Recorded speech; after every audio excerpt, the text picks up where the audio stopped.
Rest in peace. One of my all-time favorites franchises, 2013 to 2023. I'm just mourning and grieving right now all the uh, DCU movies that we all wanted and never got, like Wonder Woman 3, Justice League 2 and 3.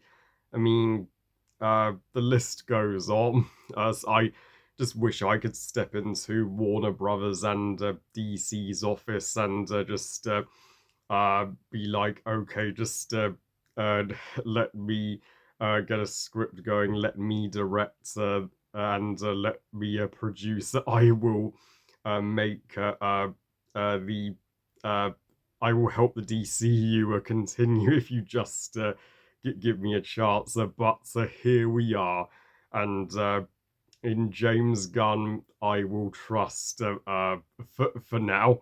Uh, hey guys, Harry Thomas here, and welcome, ladies and gentlemen, to my ranking of the DCU. Each of these 16 movies that have ran for 10 years, and I don't think there is a single bad movie to be found here. Each of these movies I rate either 5 or 4 stars. So, without further ado, if you want to know my personal ranking, then just keep watching. Number 16 at the very bottom, but still not a bad movie in any way, shape, or form. Batman vs. Superman, Dawn of Justice. If I mean, what some consider to be the most disappointing movie since Phantom Menace, but though the Ultimate Edition and Extended Cut does get infinitely more praise, and I can see why. So, thank you to that Extended Cut for giving this movie a better reputation. But this movie really isn't bad, even if it doesn't fully achieve what it set out to do in bringing in Batman to the DCU to get us pumped for Justice League. And I get that people wanted the majority of this movie to just be Batman and Superman in a boxing arena, just uh, going at one another, Son of Krypton versus Bat of Gotham. But other than this movie trying too hard to set up a Justice League, which is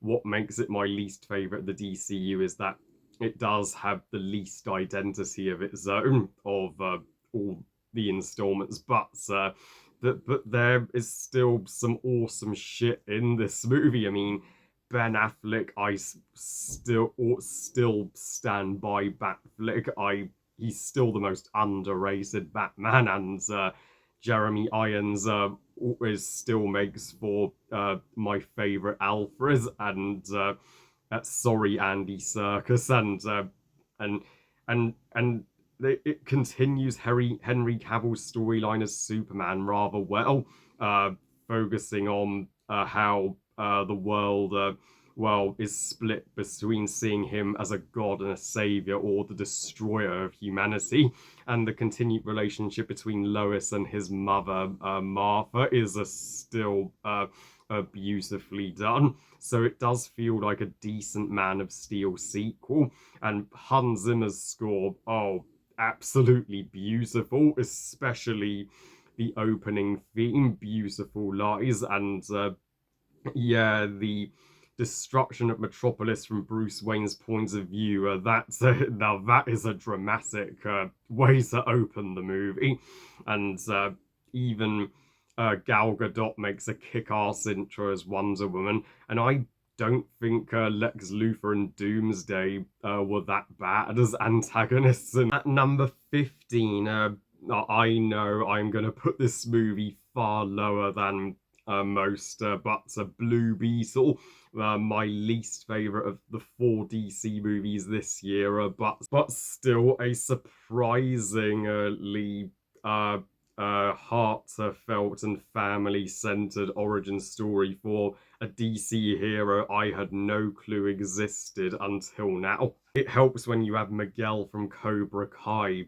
joining the DCEU, and Jenny does make her for a absolutely stunning and compelling love interest for him, and it does suck that we may never get a sequel to Blue Beetle, because a sequel had potential to be way better than this film and improve over its shortcomings, like improving the villains, not have them just be the most generic business villains you could imagine, like Victoria Korg or the Cyborg dude. The family stuff was what kept this movie afloat from the superhero cliches, and the grandmother and the sister being the two standouts of his family.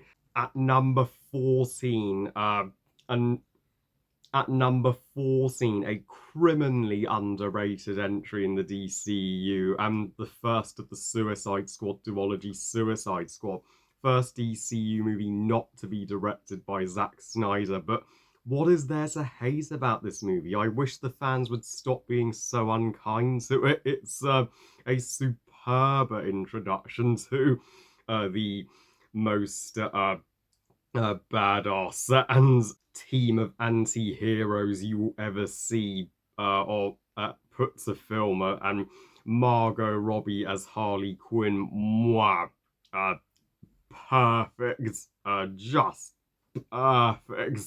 And yeah, the movie would have been so much worse without her, and her scenes with her flashbacks with the Joker are some of my favourite parts, even if Jared Leto's Joker is the weakest part of the film, as is, well, Enchantress as the big threat. I'm like, why couldn't she have been a member of the Suicide Squad team?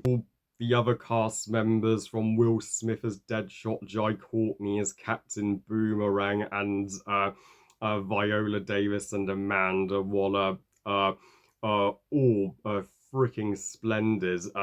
The uh, the intros and backstories all perfectly done, and the action is rock hard, and just the prosthetics, hair and makeup, and the look of this movie, it looks outstanding 7 years later. So I don't care what everybody thinks. It deserved the best makeup Academy Award nomination. At number 13, Black Adam. Yeah, I know, another underloved DC movie in my opinion. I mean, who doesn't love The Rock and Dwayne Johnson?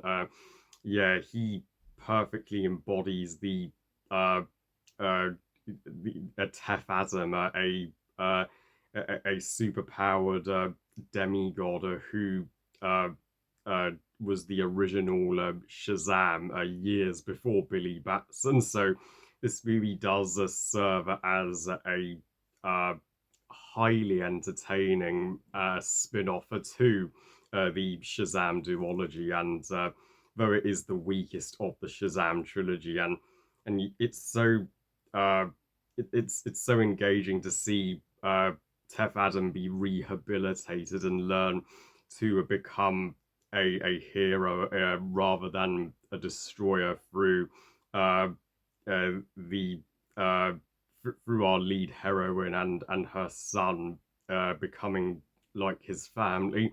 And the Justice Society are an amazing new team in the DCU, and they absolutely steal the show, particularly my Black Adam crusher, Cyclone. And that's a post-credit scene. One of the greatest and DC post-credit scenes, period, even if it's been made redundant now. And sure, we didn't get a villain until the third act in the form of a Sabak, but still, I have seen far worse comic book villains than Sabak.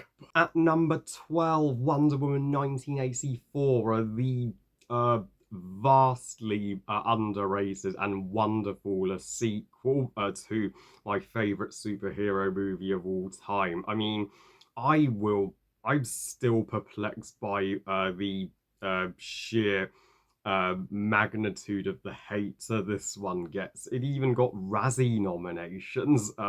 That's just taking it way too far. I mean, Gal Gadot's and Chris Pine are still on top form as Diana and Steve Trevor, and Diana's journey to finally let go and come to terms with Steve's death by her learning the "be careful what you wish for" message through the wishing stone.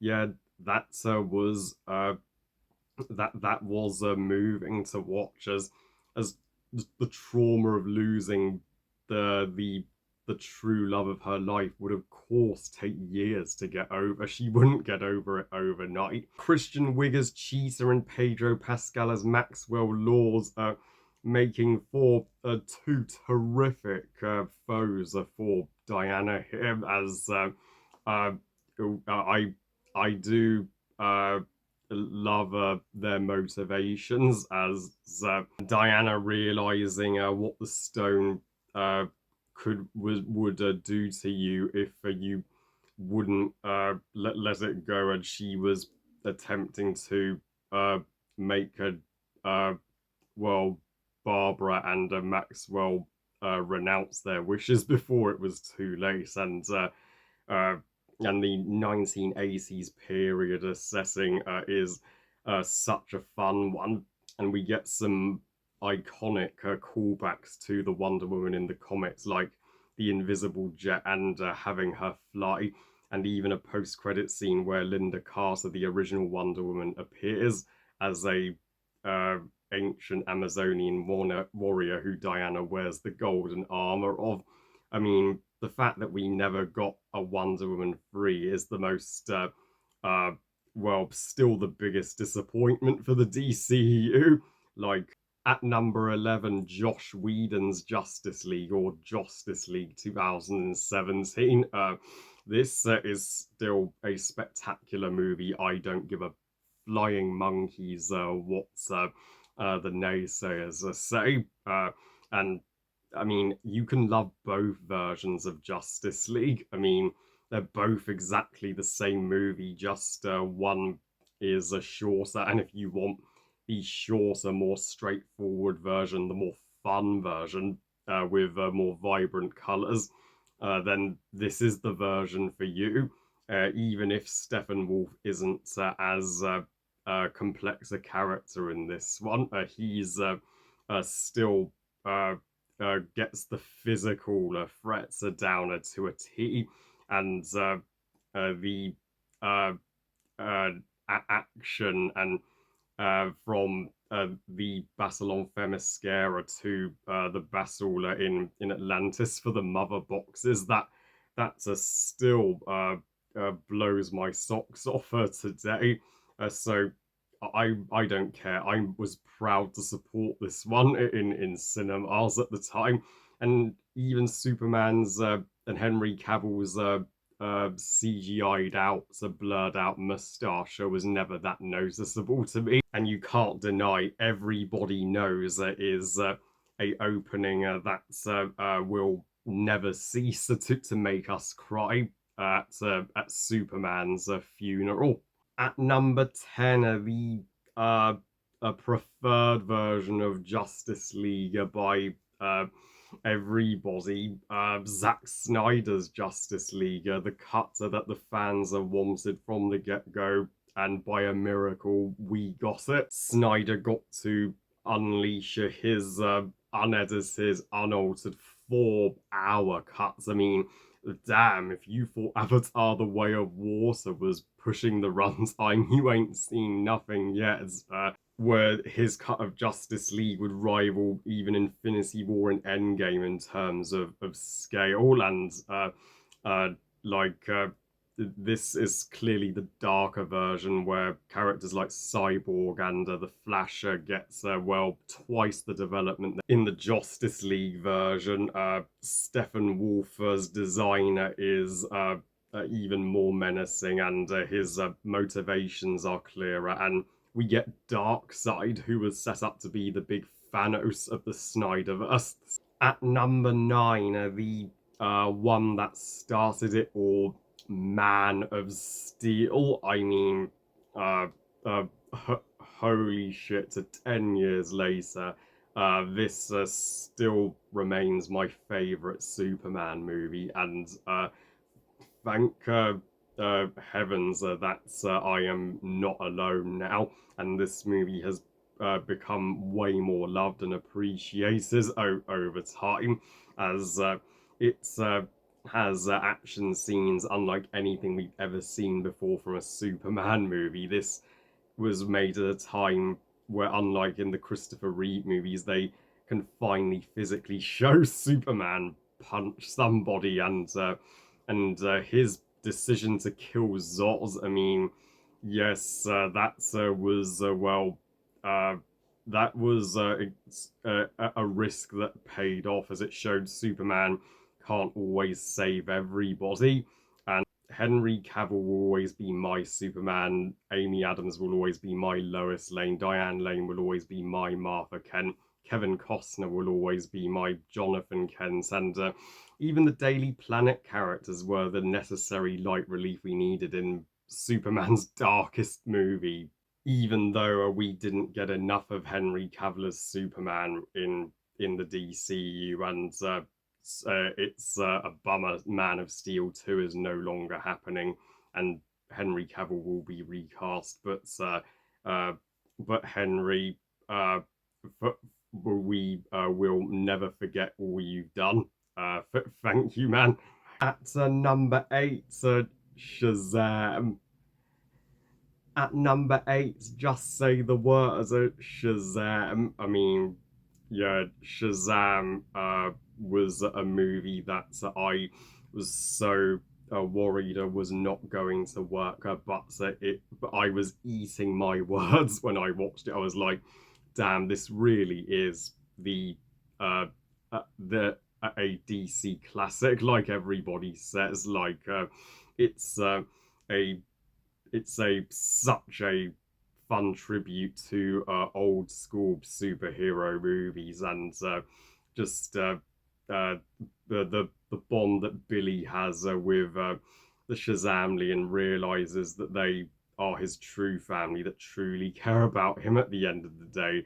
What made this such a wholesome movie, and uh, even even Doctor Savannah made for a incredibly sinister opponent for Billy and the Shazamly, and I mean, uh, yeah, this is also one of the funniest in the DCU. I cracked up over 10 times at least, and it made me fall in love with Queen's "Don't Stop Me Now" again. Damn, the DCU sure have an obsession with Queen songs in their movies. At number seven, the superior and underrated sequel. I don't care what everybody thinks. Shazam! Fury of the Gods. I know my pal Frozen 2 Van 2004 would agree that this tops even the first Shazam. I mean, I think that critics and the fans were a little too hard on this one. I know the first Shazam is not easy to follow up, but I think David F. Sandberg, did a spectacular job with this follow up, and it's it gives you twice the epic scale, twice the stakes, twice the heart, and and that Wonder Woman cameo, well, best seen in the entire Shazam duology.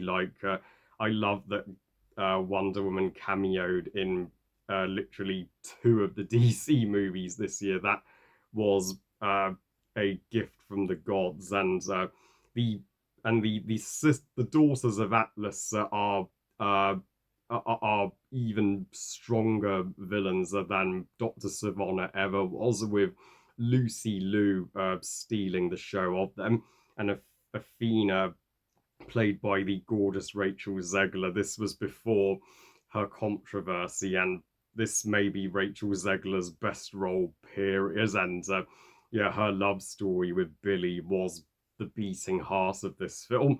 And the ending where they ballsily briefly kill off Billy. I mean, I did not expect that. At number six, a movie I am raising higher than I thought I was, Aquaman and the Lost Kingdom. I didn't think I would place this as high as number six, given this movie had the freaking universe against it. But it's beat all the controversies and successfully grossed 120 million in its opening weekend, and so it's going to do better financially than everybody predicted. And this is the amazing Aquaman sequel that us fans have uh, wanted for 5 years now. Uh, the underwater visuals are even more cutting edge than that of the first movie, and James Wong's unique art style is insanely magnificent. This had the biggest budget of the four DC movies this year, and you can totally see why. I mean, and Amber Heard, Fear Not Amber Heard, Defenders, she is in this movie a lot, and gets the most jaw-droppingly epic moments, and so she's not wasted. Don't worry. And Arthur's relationship with his brother Orm, Orm's redemption arc, does make this a better brother bonding sequel than For the Dark World ever was, and even Black Manta is a uh, more phenomenal threat than he was in the first, with the inclusion of the Lost Kingdom and the Black Trident. Rupert Gregson Williams's score I still can't get enough of.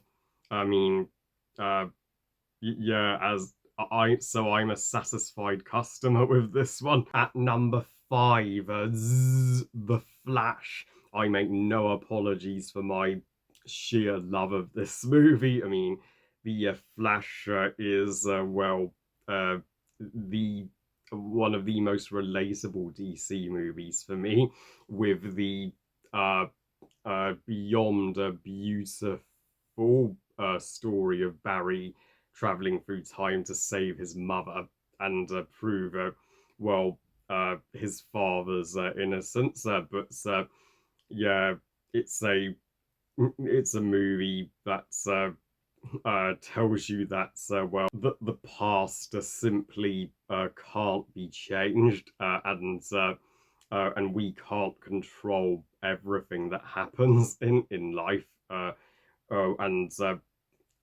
Ezra Miller does a such an excellent job at playing two Barrys, both his present and past Barry, even with the controversy surrounding him. His acting can't be faulted, and Michael Keaton, one of my absolute favorite Batmans, returns to the role with a bang, even in his 70s. And Sasha Cale as Supergirl. I mean, uh, uh, James Gunn would be smart to give her her own solo movie, even if it looks like he's going to recast her. But I uh, I love that we got to see a female version of Superman beat Zod's ass in the third act of this movie. That was pure joy, and just to see an alternative universe where the Justice League doesn't exist was highly different, and sets this movie apart from other DC movies, being a time travel Doctor Who-esque story. And Gal Gadot has an even better cameo as Wonder Woman in this movie than she did in Shazam: Fury of the Gods.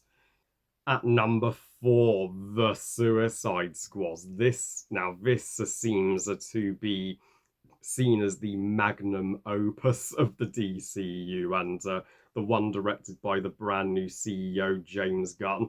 If he gives us a universe that's anything like this movie, then he can gladly take my money, because the Suicide Squad takes uh, uh, everything we loved about the 2016 Suicide Squad to the next level, and James Gunn just uh, goes he goes well for that 15 racing in the UK and R racing in the US, and this is his more raw version of Guardians of the Galaxy. In fact, the Suicide Squad is better than each of the three Guardians movies combined. That there, I said it, and that is due to uh, not only Margot Robbie, of course, being the best part of the movie as my favorite DC character Harley Quinn, but her escape was that scene was heavenly. I mean, no, nobody can touch Harley Quinn, and King Shark and Bloodsport and Peacemaker, they are even more likable characters than the team from the original. So it was the right decision to change the characters for the team. And Starro, the alien starfish, being the most colossal DCU villain we've ever seen. And uh, yeah, this movie deserved to make uh, galleons more money than it did. Had it not released during the COVID pandemic, it would have done so much better. At number 3, Aquaman, the original and still the best Aquaman movie. I mean, 5 years on, Aquaman is still a stupendously awesome game changer, not just the DCU, but the superhero genre. And I mean, Jason Momoa, yeah, it made him one of my new favorite Hollywood stars, and uh, yeah, and Amber Heard is well, of course, stronger in this film than she is in The Lost Kingdom because she's simply given more to do, and this is why I do like the first Aquaman better, as it is Arthur and Mera's story, and even Nicole Kidman as Atlanta being one of the uh, most amazing DC mothers, and uh, the villains are Orm and Black Manta, having well totally relatable motivations to go after like Arthur is well trying to take Orm's throne, and Arthur and Orm clash about their views about the surface world because Arthur's seen the good in it, which Orm hasn't, and Black Manta, of course, well, only sees Aquaman as the murderer of his father, and that Sicily action scene on land is still one of my favorites in any comic book movie, literally. Uh, and so yeah, James Wong really should direct more superhero flicks, and this is deservedly the highest grossing DCU movie, and showed that the DCU can cross the $1 billion mark. Number 2, a extremely underrated movie, Birds of Prey. Yeah, I'm gonna be alone putting this movie this high, and I'm the only one to put it above the Suicide Squad of the Suicide Squad trilogy. But at least everybody agrees this one was a step up from the 2016 Suicide Squad. I mean, you could title this not only the Harley Quinn movie, but Margot Robbie's peak comic book movie. Yeah, yeah, she is fantabulous, as the title says, in every conceivable way. And I mean, how she was snubbed of an Academy Award for her portrayal as Harley in this movie still still baffles me. Like, we sympathize with Harley major time in this movie. She's well had her prick boyfriend, the Joker, break up with her, and literally every criminal in Gotham is now on her tail, and we see her become a mother figure to Cassandra, who and the birds of prey themselves are sure they don't form the birds of prey until the third act, but that would feel rushed if they did. I love the natural progression of it, and how each member of the birds of prey have their own story and their own vendetta against Black Master, played well terrifically by Ewan McGregor, who can do no wrong, and the sandwich that Harley orders. I mean, that is my number one favorite movie sandwich. I am totally going to order that for my breakfast someday. And I also wouldn't mind a pet hyena after Harley's pet hyena. He was just adorable. And I also love that Kathy Yan kept this movie smaller scale and made it more of a character piece. And it's also the shortest DCU film, just an hour and 45 minutes or so. It's the runtime of the Marvels, and so it's the best paced and easiest to watch. If I mean, this would be a number one, if not for one that's was inevitably going to be my number one. And my number one favorite DCU movie is you all guessed it, the very millisecond this ranking began, as if I haven't been praising the hell out of this movie enough for the past 6 years now. Wonder Woman. What a film. What a wonder. I mean, Patty Jenkins, you are a well, wonderfully talented human. I mean, Patty should have been the CEO of the MCU from no, sorry, the DCEU from the beginning. If she can make uh well cinematic arts like this, and I mean, Wonder Woman literally puts every MCU movie to absolute shame. It's a truly does. Like Gal Gadot is the unstoppable Wonder Woman, and uh, Chris Pine is also the unstoppable Steve Trevor. And you will never see a more powerful love story in a comic book movie than Diana and Steve. You will also never see more breathtaking action sequences from the Amazonians and the Germans duking it out on Themyscira to the well most iconic part of the movie, the No Man's Land scene, which still has us all speechless in awe to this day, and even Diana and Ares is electrifying and clash in the heartbreaking and bittersweet third act, and this is a superhero movie that questions the it questions how good humans are. Like, for all the shit we've done, Diana realizes there is so much more to us than meets the eye, and there will always be good in us. There'll always be decent people like Steve Trevor that are worth saving. Not to mention Hans Zimmer's theme, the downy now now now now now now now now. I mean, that could be my DCU alarm clock. So yeah, I'm proud to call Wonder Woman not only one of my favorite movies of all time, but my favorite in the DCU.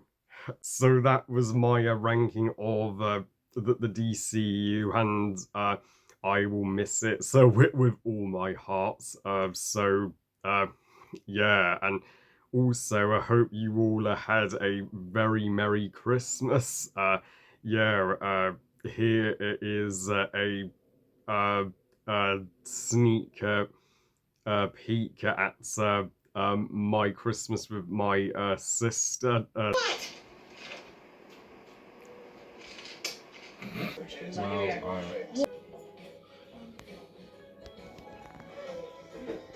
Alright. Oh yes, ready? Ready? Go. Oh. It was the first full Christmas I got to spend with her since 2019, since the pre-COVID days, and it was hands down the best Christmas of this decade. No competition. Well, I love you guys. Thank you for watching. I hope you guys enjoyed this ranking. And what would your personal ranking of the DCU be? Please comment and let me know. Please like this video and subscribe. Please follow on Twitter and on Instagram. And I'll see you next time. And remember, movies are us. Bye, guys.